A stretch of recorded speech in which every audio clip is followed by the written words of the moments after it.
সরওয়ারে কায়নাত ফখরে দু আলম হাবিবে কিবরিয়া সৈয়দুনা মুহাম্মদুর রাসূলুল্লাহ সাল্লাল্লাহু আলাইহি ওয়াসাল্লাম এমন একটি সময়ে, এমন একটি সমাজে, এমন একটি রাষ্ট্রে আগমন করেছেন যেই সময়ের মানুষগুলো তাদের মনুষ্যত্ব বোধটুকু হারিয়ে ফেলেছিল। এমন একটা সমাজে তিনি আগমন করেছেন যে সমাজের মানুষগুলো ইজ্জত আর সম্মান নিয়ে বেঁচে থাকার লড়াই করতেছিল। এমন এক সমাজে তিনি আগমন করেছেন যে সমাজের মানুষগুলো নারী জাতিকে একেবারে বজ্ঞ সামগ্রী বই আর কিছুই মনে করত না। কাজের মেয়ে বা কাজের বুয়া ছাড়া তাদেরকে অন্য কোনো কাজে ব্যবহার করার ইচ্ছা তাদের ছিল না। আল্লাহ জাল্লা ওয়া আলার শাহী দরবারে লাখ কোটি শুকর ও সুজুদ, যিনি বড় মেহেরবানি করে আমাদিগকে জুমার নামাজ আদায় করার জন্য জুমার মসজিদে আসা এবং বসার তৌফিক দান করেছেন। এজন্য কালিমাতুশ শুকর আদা করে সকলে বলি আলহামদুলিল্লাহ।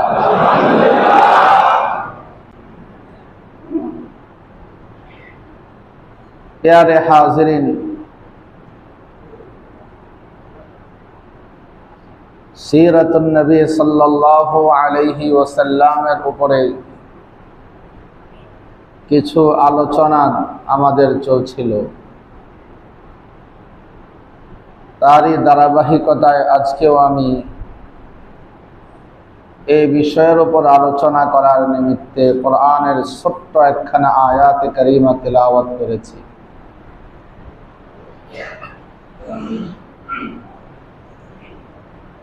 তৌফিকে খুদাবন্দি শামিল হাল হলে এই আয়াতকে সামনে নিয়ে দো জাহানের সরদার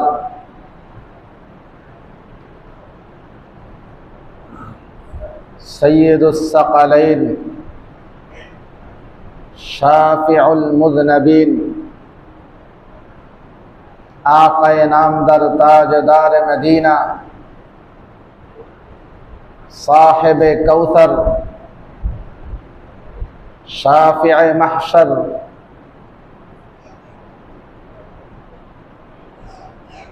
रहमतुल लिल आलमीन सल्लल्लाहु अलैहि वसल्लम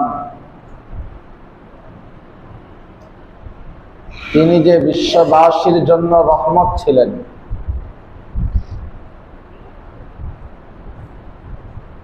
আল্লাহ রাব্বুল আলামিন কালামে হাকিমে যে ঘোষণা দিয়েছেন, ওয়ামা আরসালনাকা ইল্লা রাহমাতাল লিল আলামিন। এই আয়াতে কারীমার মধ্যে আল্লাহ রাব্বুল আলামিন বলেছেন, হাবিব, আমি আপনাকে বিশ্ববাসীর জন্য রহমত হিসাবে প্রেরণ করেছি। নবীজি সাল্লাল্লাহু আলাইহি ওয়াসাল্লাম কিভাবে বিশ্ববাসীর উপর রহমত, বিস্তারিত আলোচনা করার সময় হবে না। এই আয়াতের নিমিত্তে সংক্ষিপ্ত আকারে নবীজি সর্বশ্রেণীর জন্য যে রহমত, এটা আপনাদের সামনে উপস্থাপন করতে চেষ্টা করব আজকের আলোচনায় ইনশাআল্লাহ।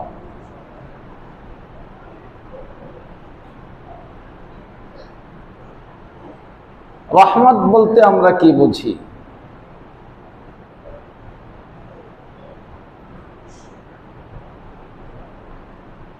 রহমত বলতে আমরা বুঝি দয়া, কারো প্রতি কারো ইহসান, অনুগ্রহ।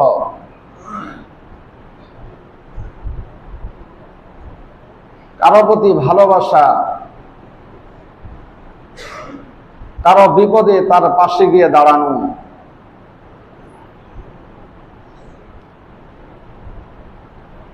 কোন ব্যক্তির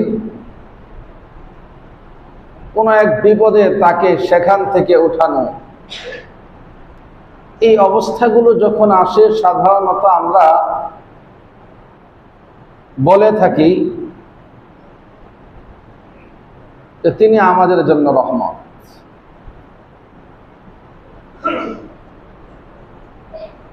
এক ব্যক্তি কঠিন অবস্থায় নিপতিত হয়েছে,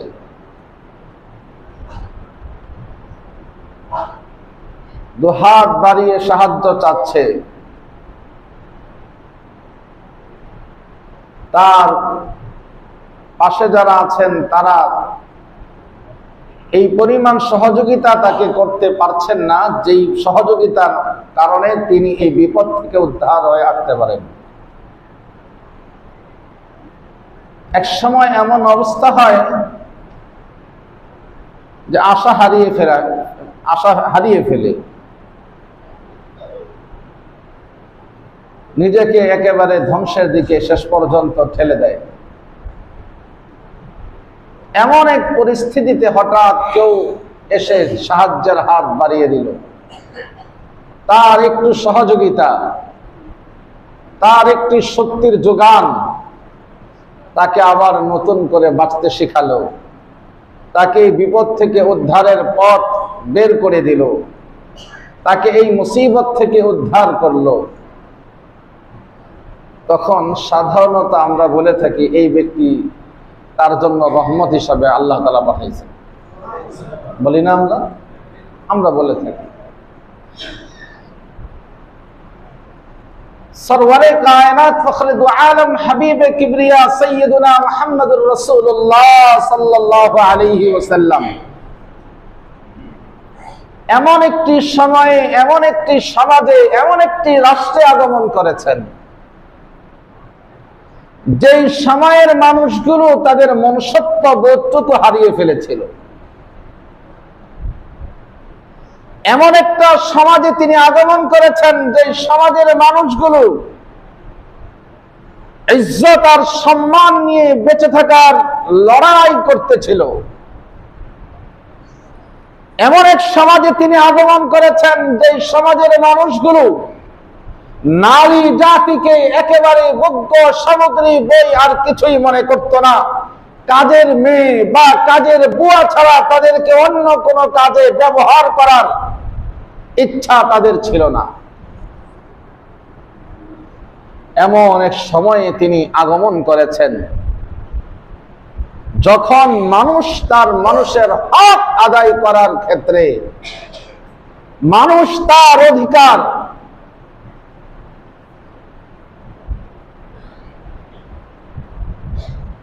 মুয়াজ্জিন সাহেব কোথায় আছেন? খুব দ্রুত নিচে আসেন। মুয়াজ্জিন সাহেব কোথায় আছেন? খুব দ্রুত নিচে আসেন।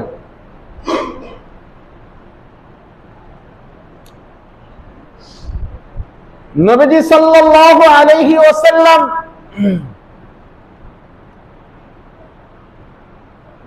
যেই সময়টাতে এই পৃথিবীতে আগমন করেছেন, ওই সময়টা ছিল খুন, রাহাজানি, হত্যা, লুণ্ঠন, ব্যভিচারের এক মহাযজ্ঞ।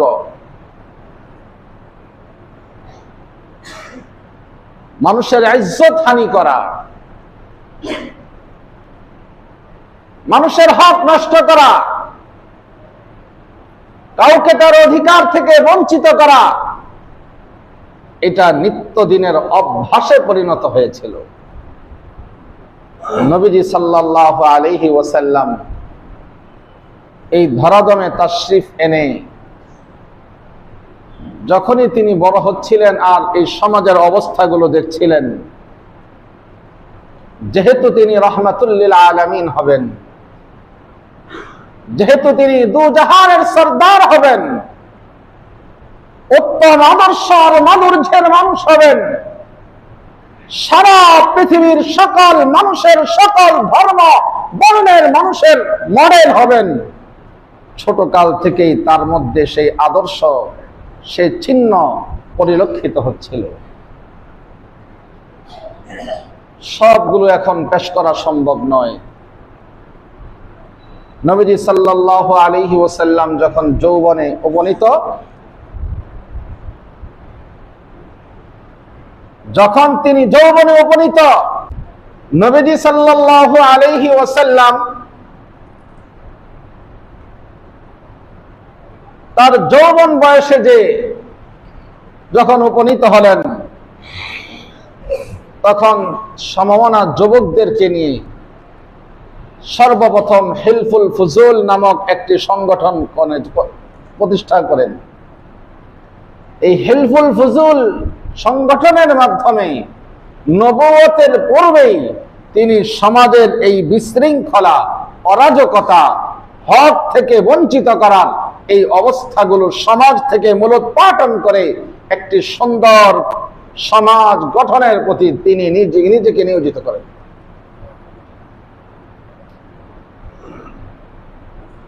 এরপরে তো রহমত নবীজি সাল্লাল্লাহু আলাইহি সাল্লাম 40 বছর বয়সে নবুয়ত প্রাপ্ত হয়ে গেলেন।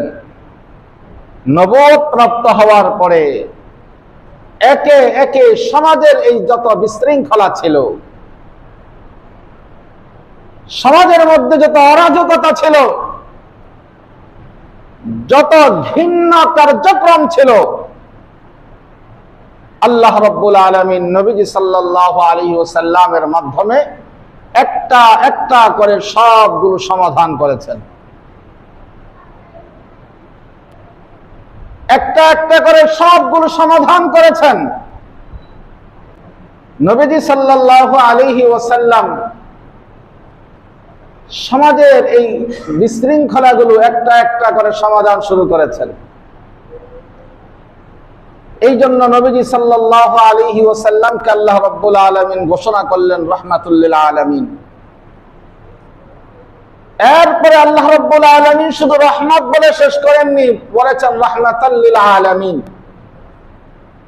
শুধু মানুষের জন্য তিনি রহমত এমনটা নয়, শুধু মুসলমানের জন্য রহমত এমনটা নয়, শুধু আরবের মানুষের জন্য রহমত এমনটা নয়, শুধু কাফেরের মুশরিকদের জন্য তা নয়, বরং পৃথিবীর যত বর্ণের, যত ধর্মের, যত গোষ্ঠীর, যত দেশের মানুষ আছে, সকল বর্ণ, ধর্ম, বর্ণ, সকল গোষ্ঠীর, সকল কালারের, সকল যুগের মানুষের জন্য আল্লাহ রাব্বুল আলামিন হাবিবে কিবরিয়াকে রাহমাতুল লিল আলামিন হিসেবে ঘোষণা করেছেন।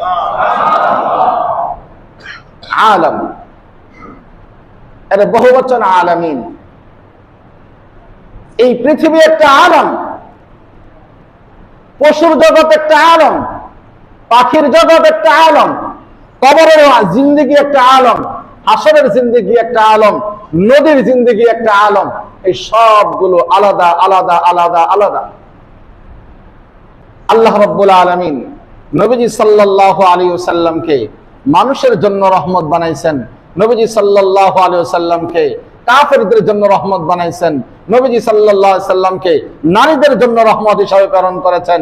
নবীজি সাল্লাল্লাহু আলাইহি ওয়াসাল্লামকে চার পায়া জানোয়ার তাদের জন্য রহমত হিসেবে পাঠাইছেন।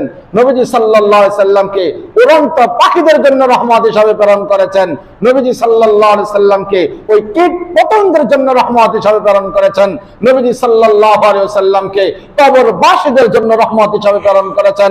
নবীজি সাল্লাল্লাহু আলাইহি ওয়াসাল্লামকে হাসরবাসীদের জন্য রহমত হিসেবে প্রেরণ করেছেন। এই জন্য আল্লাহ রাব্বুল আলামিন ওয়া মা আরসালনাকা ইল্লা রাহমাতাল লিল আলামিন বলেছেন। আলামিন বলেছেন, বহুবচনের সিগা ব্যবহার করেছেন এই কথা বোঝানোর জন্য যে মুহাম্মদুর রাসূলুল্লাহ সাল্লাল্লাহু আলাইহি ওয়াসাল্লাম শুধু এক জাতি, গোষ্ঠী বা এক ধরনের মানুষের জন্য বা সৃষ্টির জন্য রহমত নয়, বরং সকল জাতি, বর্ণ, সকল সৃষ্টির জন্য আল্লাহ রাসূল সাল্লাল্লাহু আলাইহি ওয়াসাল্লাম রহমত হিসাবে তাকে দুনিয়াতে প্রেরণ করা হয়েছে। আমরা যদি দেখি কিভাবে, দেখতে গেলে আমরা হাদিসের মধ্যে নবীজি সাল্লাল্লাহু আলাইহি ওয়াসাল্লামের এই বর্ণাঢ্য জিন্দেগীর, পুরা জিন্দেগীর বিভিন্ন সময়ে দেখব নবীজি সাল্লাল্লাহু আলাইহি ওয়াসাল্লাম কিভাবে তিনি রহমত হিসাবে প্রেরিত হয়েছেন। আমাদের নবী সাল্লাল্লাহু আলাইহি ওয়াসাল্লাম তার সাহাবী, যারা তার সহযোগী, যারা তার হাতে ইসলাম গ্রহণ করেছেন, তাদের জন্য রহমত। কিভাবে? নবীজি সাল্লাল্লাহু আলাইহি ওয়াসাল্লাম যখন এসেছেন, তখন এই মানুষগুলো কুফরির অন্ধকারে ছিল, কুফরির অন্ধকারে নিমজ্জিত ছিল, ঈমান হারা ছিল, মনুষ্যত্বহীন ছিল, সমাজে তাদের কোনো দাম ছিল না। হযরত বেলাল হাবশী রাদিয়াল্লাহু তাআলা আনহু একজন ক্রীতদাস গোলাম, সমাজে 2 পয়সার দাম ছিল না। গোলাম হিসাবে উমাইয়া ইবনে খালদ দিনের পর দিন তাকে অত্যাচার করত, তার উপর স্টিমুলার চলেছে। হযরত বেলাল হাবশীর জন্য রাসূল করিম সাল্লাল্লাহু আলাইহি ওয়াসাল্লাম রহমত হয়েছেন। তিনি তাকে এমন মর্যাদা দিয়েছেন, তার নবীজির কারণে হযরত বেলাল হাবশী ওই ক্রীতদাস থেকে মুক্ত হয়ে একজন স্বাধীন মানুষ হয়েছেন। এটা হলো বেলাল হাবশীর জন্য নবীজি প্রথম রহমত হিসাবে ঘোষণা। এরপরে হযরত বেলাল হাবশী এখানে শেষ না, এখানে শেষ হয়ে যায় নাই। হযরত বেলাল হাবশীর জন্য নবীজি সাল্লাল্লাহু আলাইহি ওয়াসাল্লাম আরো কিভাবে রহমত হলেন। হযরত বেলাল হাবশী মদিনার মসজিদের মুয়াজ্জিন, কাবাতুল্লাহর মুয়াজ্জিন, যার কারণে বেলাল হাবশীকে বলা হয় মুয়াজ্জিন রাসূলুল্লাহ সাল্লাল্লাহু আলাইহি ওয়াসাল্লাম। মুয়াজ্জিন রাসূলুল্লাহ সাল্লাল্লাহু আলাইহি ওয়াসাল্লাম বলে তিনি একটা বিশাল উপাধিতে ভূষিত হয়েছেন। কোন ক্রীতদাস যার সমাজে কোনো দাম ছিল না। এভাবে যদি বলতে যাই অনেক বলা যাবে। হযরতে আবু বকর সিদ্দিক রাদিয়াল্লাহু তাআলা আনহু সম্ভ্রান্ত ফ্যামিলির ছিলেন, নবীজির বাল্যকালের বন্ধু ছিলেন। হযরত আবু বকর রাদিয়াল্লাহু তাআলা আনহু এই ইসলামের জন্য, নবীজির দাওয়াতি মিশনকে বাস্তবায়ন করার জন্য 1 টাকা 2 টাকা নয়, তৎকালীন সময়ের 40,000 দিনার তিনি খরচ করেছেন। 40,000 দিনার আজকের সময়ে কয়েকশো কোটি টাকা। আজকের সময়ের কয়েকশো কোটি টাকা শুধু ইসলামের জন্য খরচ করেছেন। এই সিদ্দিক আকবর সম্পর্কে নবীজি সাল্লাল্লাহু আলাইহি ওয়াসাল্লাম বলেন যে আমি সকল সাহাবায়ে কেরামের হক আদায় করেছি, কিন্তু সিদ্দিক আকবরের হক আমি আদায় করতে পারিনি। কি পরিমাণ কুরবানি করেছেন আর দামটাও কি পরিমাণ হয়েছে। সিদ্দিক আকবর, নবীজি সাল্লাল্লাহু আলাইহি ওয়াসাল্লাম বলেছেন হযরতে আদম থেকে শুরু করে মুহাম্মদুর রাসূলুল্লাহ সাল্লাল্লাহু আলাইহি সাল্লাম পর্যন্ত যত মানুষ নবীদের উপরে ঈমান এনেছে, যত মানুষ নবীদের উপরে ঈমান এনেছে, সকল সাহাবায়ে কেরামের মধ্যে, সকল নবীর উম্মতের মধ্যে সর্বপ্রথম জান্নাতে যিনি প্রবেশ করবেন তিনি হলেন হযরতে আবু বকর সিদ্দিক রাদিয়াল্লাহু তাআলা। আবু বকরের জন্য রাসূল রহমত হয়েছেন কিনা। শুধু তাই নয়, রাসূল বলেছেন আমি চলে যাব, রাসূল বলেছেন আমি বিদায় নিব, রাসূল সাল্লাল্লাহু আলাইহি সাল্লাম বলেছেন আমি অল্প দিনের মধ্যে চলে যাব, তবে আমার পরে আমার কিছু সাহাবীদেরকে রেখে যাচ্ছি, আলাইকুম বিসুন্নতি ওয়া সুন্নাতিল খুলাফায়ে রাশিদিন আল মাহদিয়িন। পরে আমার পরে আমার সাহাবায়ে কেরামের সময় আসবে, আমার সাহাবায়ে কেরাম তারা তোমাদের মাঝে দ্বীনের দাওয়াত দিবে, দ্বীনি কাজ করবে। এই সাহাবায়ে কেরাম তারা খলিফা হবেন, তারা এই রাষ্ট্রকে পরিচালনা করবেন। আমি রাসূলের নাহজে সারা দুনিয়ার মধ্যে দাওয়াতের কাজ করবেন, সারা দুনিয়ার মধ্যে দাওয়াতের কাজ করবেন। এই খলিফাদের মধ্যে প্রথম খলিফা হযরতে আবু বকর সিদ্দিক রাদিয়াল্লাহু তাআলা। তিনারা মাত্র 2.5 বছর খলিফা ছিলেন, বেশি না। উনি বেশি দিন খেলাফতের দায়িত্ব পালন করতে পারেন না। তাহলে রাসূল করিম সাল্লাল্লাহু আলাইহি ওয়াসাল্লাম সাহাবায়ে কেরাম যারা ঈমান এনেছেন তখন তাদের জন্য রহমত হিসাবে প্রেরিত হয়েছে। অন্যথায় এই লোকগুলো, এই সাহাবায়ে কেরাম সকলেই বেঈমান হয়ে তারা কবরে যাওয়া লাগতো।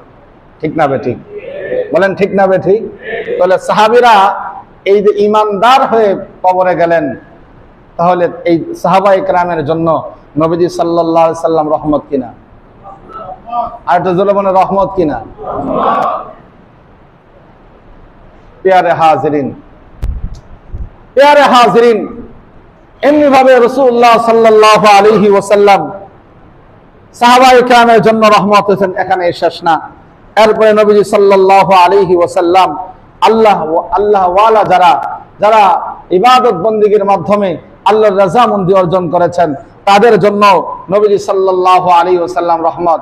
হাদিসে পাকের মধ্যে নবীজি বলেন, আন আবি হুরায়রা রাদিয়াল্লাহু তাআলা আনহু قال قال رسول الله صلى الله عليه وسلم ان الله قال من عادى لي وليا فقد آذنته بالحرب। নবীজি সাল্লাল্লাহু আলাইহি ওয়াসাল্লামের আগমনের আগে যারা আল্লাহ তাআলার একনিষ্ঠভাবে ইবাদত করত, গোলামি করত, দাসত্ব করত, তাদের সমাজের মধ্যে কোনো দাম ছিল না, তাদের উপরে অত্যাচার নির্যাতন চলতো, তাদের বিরুদ্ধে কথা বলার মতো কেউ ছিল না। নবীজি সাল্লাল্লাহু আলাইহি ওয়াসাল্লাম ঘোষণা করলেন, যারা আল্লাহ রাব্বুল আলামিনের গোলামি করে, ফরমাবরদারি করে, আল্লাহর সাথে সম্পর্ক গড়বে, যারা আল্লাহ ওয়ালা হবে, আল্লাহর সাথে গভীর সম্পর্কের মাধ্যমে আল্লাহর সাথে বন্ধুত্বের সম্পর্ক স্থাপন করবে, এমন কারো সাথে কেউ যদি বেয়াদবি করে, এমন কারো সাথে কেউ যদি তাদের কটূক্তি করে, তাদেরকে জ্বালাতন করে, তাদেরকে নির্যাতন করে, তাহলে আল্লাহ রাব্বুল আলামিন হাদিসে কুদসির মধ্যে বলেন, মান আদালি ওয়ালিয়ান, যে আমার বন্ধুর সাথে সত্যদামি করে, যে আমার বন্ধুর সাথে অসৎ আচরণ করে, যে আমার বন্ধুর বিরোধিতা করে, বলে আমি আল্লাহ তার সাথে যুদ্ধের ঘোষণা দিলাম। আমি তার সাথে যুদ্ধের ঘোষণা দিলাম। এর মানে কি? এর মানে হলো, যারা আল্লাহ তাআলার সাথে সম্পর্ক গড়তে চায়, যারা আল্লাহর সাথে সম্পর্ক গড়ে, দুনিয়ার কেউ যদি তাদের সাথে বিরোধিতা করে, কেউ যদি তাদের শত্রুতা আমি করে, আল্লাহ রাব্বুল আলামিন দুনিয়াতে তাদেরকে অপমান লাঞ্ছিত করে, অপদস্থ করে দুনিয়া থেকে তাদেরকে বিদায় করবেন। তারপরে কিয়ামত পর্যন্তের জন্য ওই মানুষগুলোকে মানুষের কাছে খারাপ মানুষ হিসাবে চিহ্নিত করে একটা উদাহরণ বানিয়ে রাখবেন। আবু জাহাল অথবা সাইবা, তারা মানুষের কাছে সম্মানের পাত্র না অসম্মানের? ধিক্কারের পাত্র হয়েছে না? কেন হয়েছে? নবীর বিরোধিতা করছে। কেন হয়েছে? সাহাবায়ে কেরামের বিরোধিতা করছে। ঠিক এমনি ভাবে যারা আল্লাহ ওয়ালাদের বিরোধিতা করবে, আল্লাহ বলেন আমিও তাদের সাথে যুদ্ধ ঘোষণা করলাম, দেখবো তারা আমার ওলিদের বিরুদ্ধে যুদ্ধ ঘোষণা করে, আমার ওলিদের সাথে খারাপ আচরণ করে কেমনে তারা সম্মানের আসনে থাকে। ইতিহাসে আমরা অনেক দেখেছি, কথা বলতে গেলে লম্বা হয়ে যাবে। এরপরে নবীজি সাল্লাল্লাহু, আমি শুধু একটা করে উদাহরণ দিচ্ছি হাদিস থেকে, অনেকগুলো করে উদাহরণ আমার কাছে জমা আছে। এরপরে নবীজি সাল্লাল্লাহু আলাইহি ওয়াসাল্লাম শুধু মুমিনের জন্য রহমত এমনটা নয়, শুধু মুমিনের জন্য রহমত এমনটা নয়, সাধারণ মানুষের জন্য তিনি রহমত।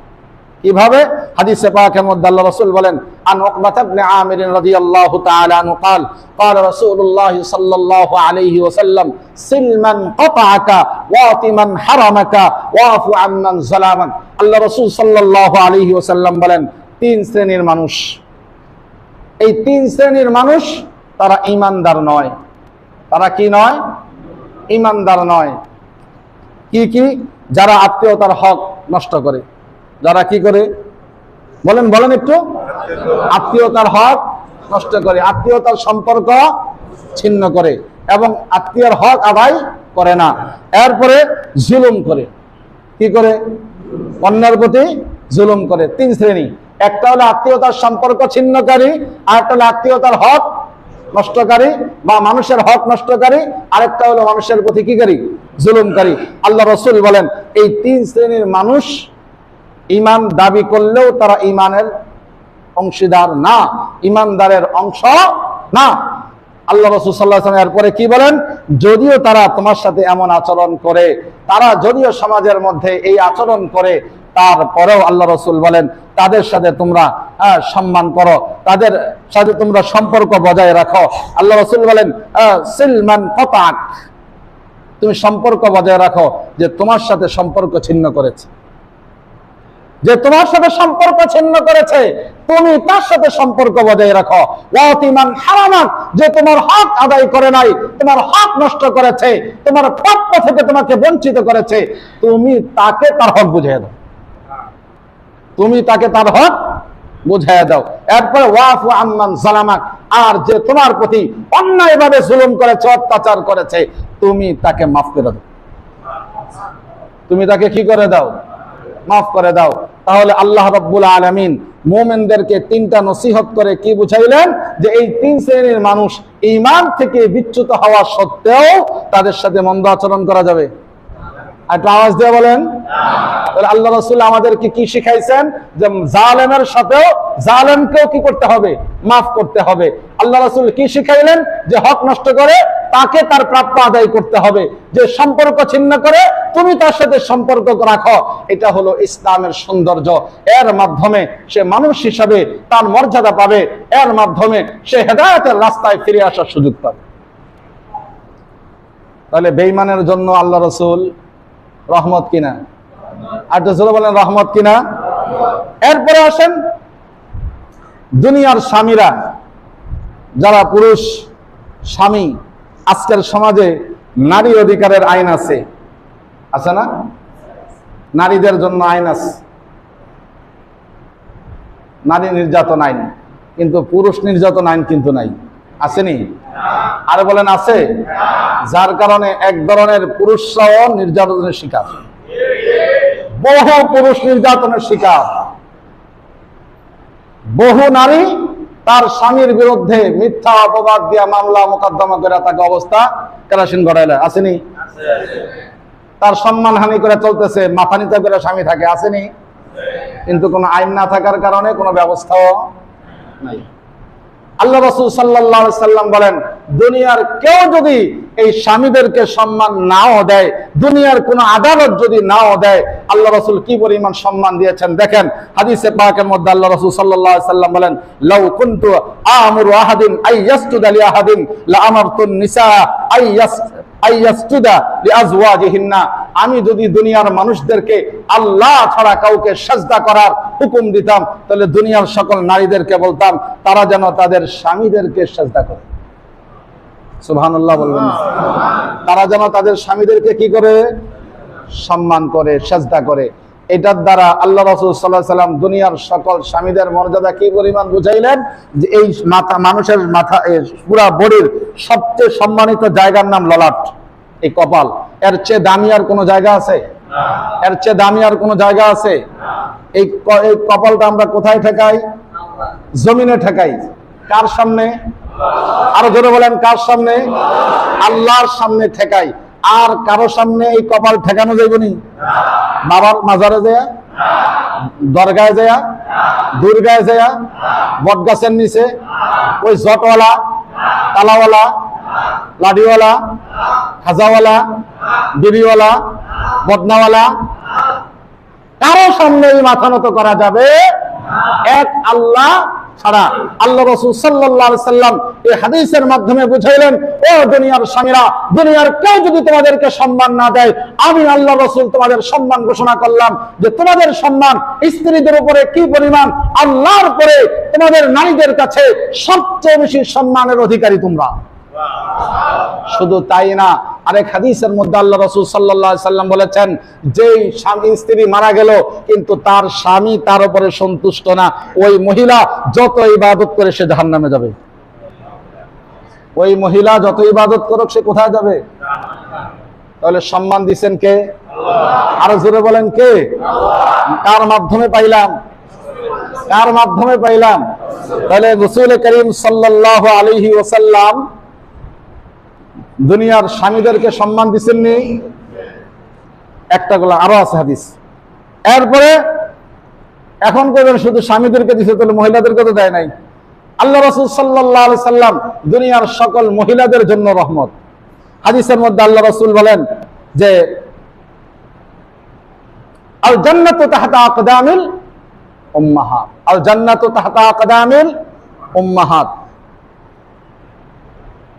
একটা সন্তানকে বড় করার জন্য মা তাকে গর্ভে ধারণ করেন, অনেক কষ্ট করেন, কিন্তু দুনিয়াতে আসার পরে তার এই পুরা জিন্দেগি গঠন করার জন্য সবচেয়ে বেশি টাকা খরচ, তার কাপড় চোপড়, লেখাপড়া, খাওয়া দাওয়া, চিকিৎসা পত্র সবগুলো ব্যবস্থা করে কে? কে করে? বাবা করে না? বাবা করে। তারপরেও আল্লাহ রাসূল সাল্লাল্লাহু আলাইহি সাল্লাম কি আল জান্নাতু তাহতা আকদামিল আবা বলছেন না উম্মাহাত বলছেন? কেন? কেন?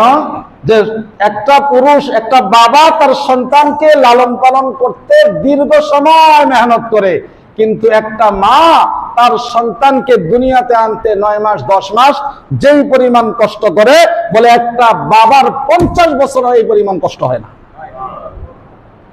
একটা বাবার 50 বছর এই পরিমাণ কি হয় না, কষ্ট স্বীকার করতে হয় না। এই জন্য আল্লাহ রাসূল সাল্লাল্লাহু আলাইহি ওয়াসাল্লাম কি করছেন, যে দুনিয়ার সকল মহিলাদের সম্মান, সকল স্ত্রীদের সম্মান কি করে দিচ্ছেন? বলেন কি করে দিচ্ছেন? তাহলে স্ত্রীদের জন্য রহমতকে আরে নবীজি সাল্লাল্লাহু আলাইহি ওয়াসাল্লাম, রহমতকে নবীজি সাল্লাল্লাহু আলাইহি ওয়াসাল্লাম এই মর্যাদা দিয়েছেন। শুধু আল্লাহ রাসূল দিয়েছেন, আর কেউ দেয় নাই।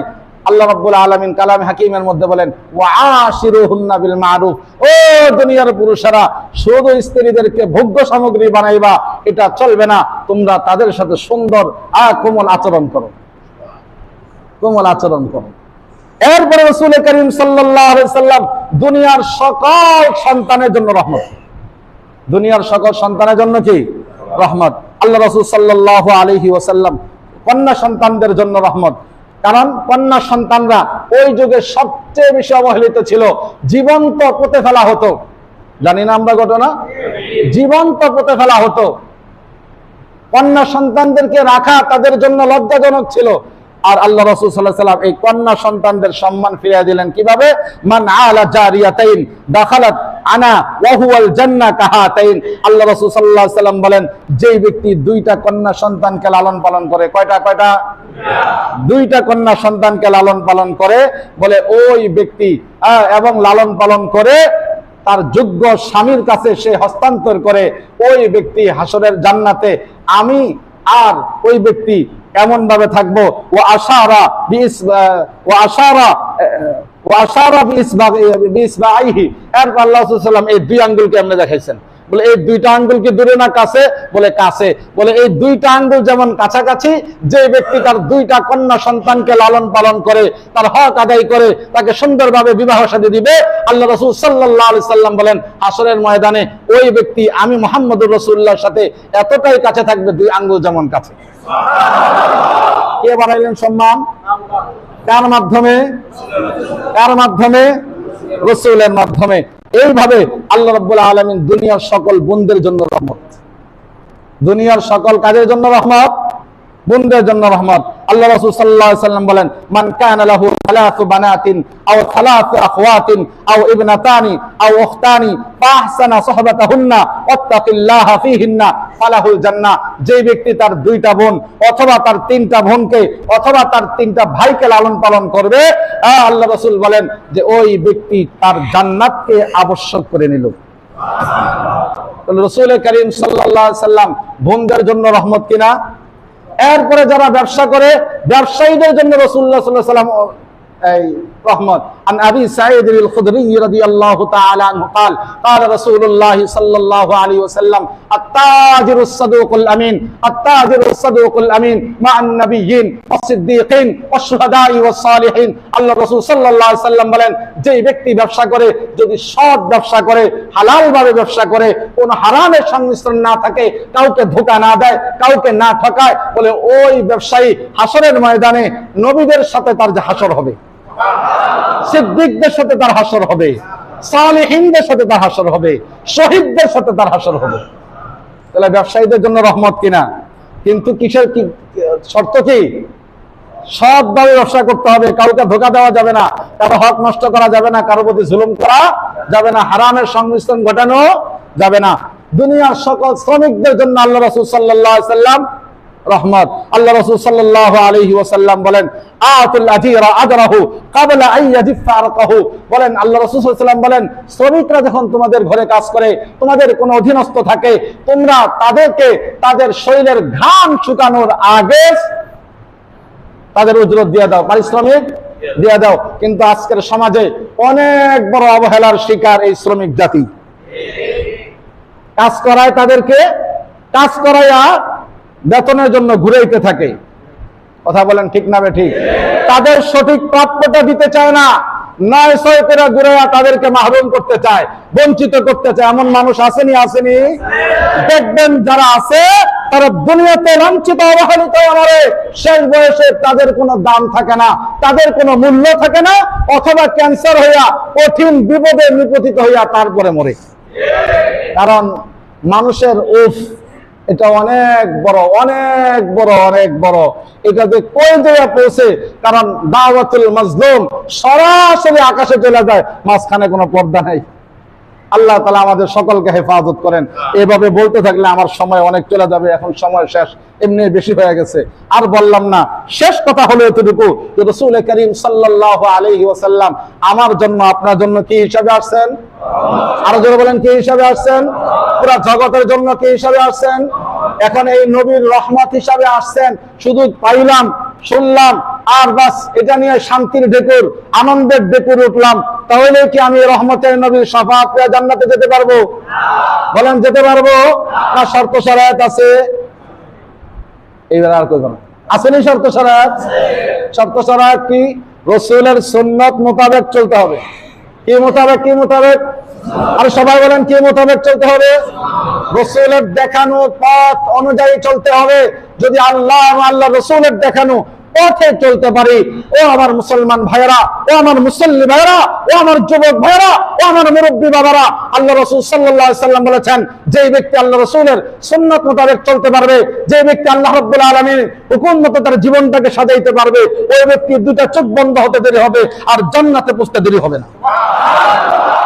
এজন্য আমরা কি এই ক্ষণস্থায়ী জীবনে হারাম আর এই আনন্দ করতে গিয়া আল্লাহর নাফরমানি করে, রাসূলের নাফরমানি করে জীবন যাপন করব না? রাসূলের অনুসরণ করে আল্লাহর হুকুম মেনে এই ক্ষণস্থায়ী জিন্দেগি কিছুদিন কাটাবো, একটু কষ্ট হলে হোক, একটু পেরেশানি আসলে আসুক, একটু কম খাইতে হলে খাবো, একটু কষ্টে থাকতে হলে থাকবো, রাজি আছি সবাই?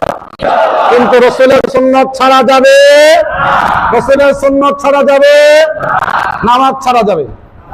কারণ নামাজ তো না পড়লেও সারে, এটা তো রাসূলের সুন্নাত না। কি বলেন?